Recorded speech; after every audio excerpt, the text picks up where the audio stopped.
Pinagsasaksak sundo sa mautsan ang 27 anyos na si Catherine Campa y Pacheco kan Sitio Lourdes, Barangay Sagrada, Pili, Camarines Sur, pasado alas 8 ng banggi kan nakaaging Lunes.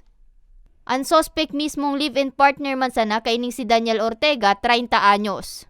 Sigun kay Corporal Froilan Joven, investigator kan Pili Municipal Police Station, nakipag-inuman ang biktima sa iyang mga katrabaho sa sarong tindahan. Haranesa sa indang residensya kan napaagi ang suspect. Asindig di na nagkaigwan ng diskusyon na nauli sa pananaksak.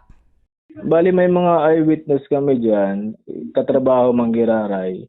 Yan, nangyari yan, duman sa may parte kang CR, sa luwas kang CR. Makatapos ninda mag-ihi, and then ining suspect nga ni nagsunod duman sa kalibin niya, and then nagkaigwasin na ning dikit na conversation pa duman bago nag-abot duman sa pananaksak na ng ginibukan ni Daniel. Napag-araman, dati nang may daipagkakasinabutan ang suspect asin ang biktima.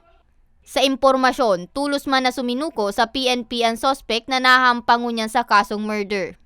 Selos ang pigtutok dung ugat taano tanagibukan suspect ang krimen. Siguro na sabi niya nga ni na dara lang siya duman sa sailing niya kaya garo tingiritan sa kadto mga katrabaho, and then nagdiklom si sa iyang paghiling nagibo niya itong nangyari na ito. Sarong aking lalaki ang nabayaan kang biktima na nasa pangataman na kan magurang kaini. Sa presente, nakapatente na ang bangkay kan biktima sa saindang residensya.